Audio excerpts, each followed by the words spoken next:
Hello, and thank you for watching my video. This is something different. This is me back in Guild Wars 1. So, as you can see here, I've reinstalled the game, and I've blanked out my account name, obviously, so people can't see it, because it has my email address. But for those of you who wanted to know the story, I had my account hacked, everything was gone, and so this is what my account looks like. 3 years since I last played this. So there we go, these are my 10 characters. Please, the armor will take a minute to just refresh into actually what it actually should be. But there we go. So that is Primeval armor, my white Primeval armor. But we start off, Desiree of Nature. She was a ritualist. You know, you had the second profession there. You can obviously see my warriors had his chest piece salvaged because it had a superior rune that was pretty valuable. So that was my warrior. Again, Mikei the Mighty, that was what I called my warrior. He got walking amongst mere mortals, and so that's why I named my channel after that. We have my Mesmer, Mikos Mysterios. You notice that in Guild Wars 2 I have an engineer called Mikos.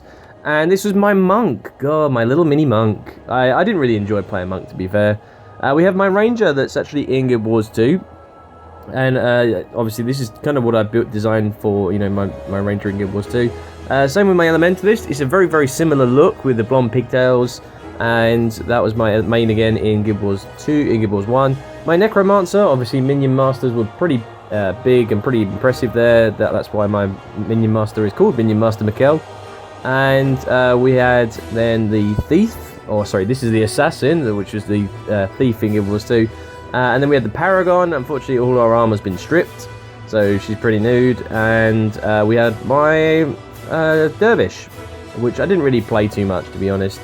So let's go and have a look. I am going to have to load up all of these maps, so rather than have you wait around for about 10 minutes while all these maps load out, and I will point out that a lot of the background footage will be laggy because it's still going on in the background.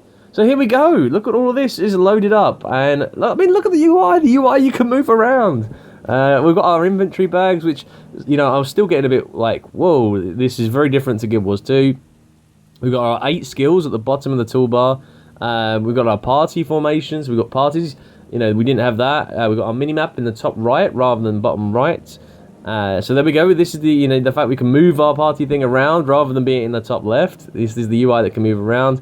You can see I'm still part of a guild. I mean, geez, the guild, look at this.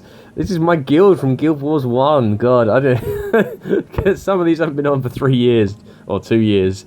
But we were a Luxon guild, so I was part of KISS. It was a big guild in Guild Wars 1. And this is Cantha. This is the Canthan, or the factions expansion. I even have to look up what the actual tool, you know, how to get there. I have no idea what these birthday vouchers are for. I've never used them. You can see I got the Black Moa chick mini. That was an impressive mini that was a scavenger hunt. It took me a long time to get. I have never seen those birthday present vouchers before. You can see I've got no gold. I dyed my bags green. We've got our mini winnies there.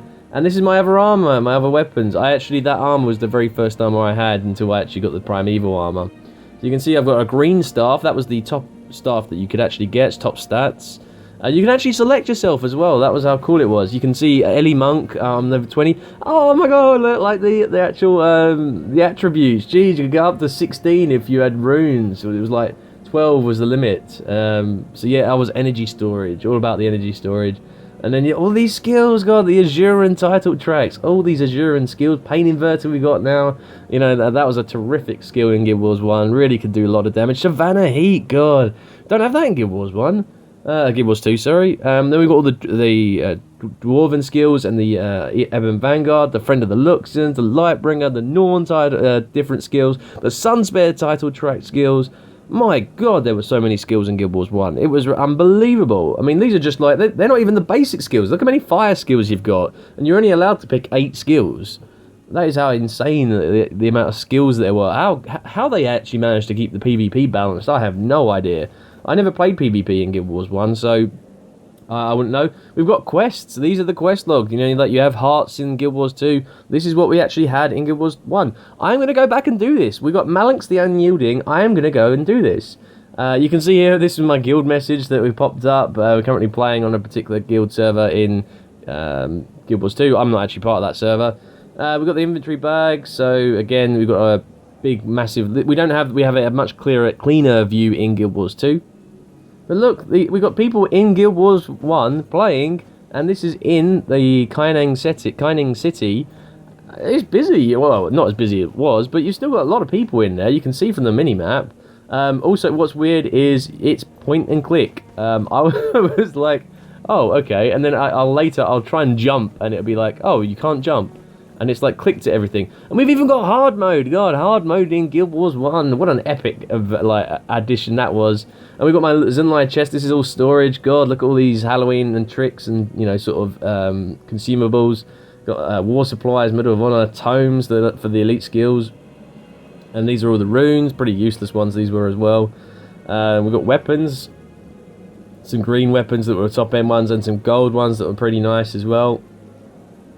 We've got a Queen Selma tonic. We've got some summoning stones, disco balls as well. God, I remember the disco balls. They were great. Some beer, some alcohol to get you drunk, another mini, some salvage kits, some really random items. The Hero's Handbook, which is hard mode, which you got a big reward for completing. Salvage kit and some more runes. And you'll see my storage is empty. Nothing in there at all. You know, you've got lots of stuff that you could get. I've got nothing because it was cleaned out. So you notice in the right hand side, well, first of all, you can see that my character, if you've watched my Guild Wars 2 videos, you'll see my Elementalist. Kind of does look like, but you got capes as well. Look at the cape. Oh, capes. Oh, they were good in Guild Wars 1. But so there we go. I'm just having a look around. What else have we got? Nothing major. You've got Party Search. But they're the tabs, you know, the options you got. And again, it's more point to click, which is a lot more weird when you're going back from Guild Wars 2. I thought Guild Wars 2 was going to be weird to go to after playing Guild Wars 1 for so long. I do miss the point and click, the fact that you don't actually have to move your fingers on the keyboard. You can just let it keep going and going and going and wander around the map. You can see the ping, the fact that there's a background download going on. That's why it's lagging a little bit. But look, we've got heroes in the top right. You can notice different weapons, F1, F2, F3, F4. In the middle of combat, you could swap weapons, give yourself a big energy boost or a health boost. We've got districts in the top left. You know, instead of servers, you could swap districts, find, you know, in particular. And here I thought, oh, okay, I'll just jump down. No, you can't jump. Oh, okay, so it's like, oh, why can't I jump? I don't want to, yeah. So I have to walk all the way around again to get down there. So that was something that I thought, okay, Guild Wars 2 is a little bit better on that point.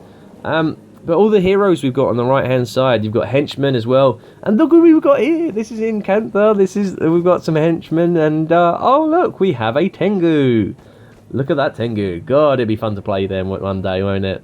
But let's go later, and we're going to go and look, explore a little bit. But that's going to come up in another video. Please leave any comments, any suggestions you have for this little series, and I'll try and get back to you on the next video. Thanks for watching.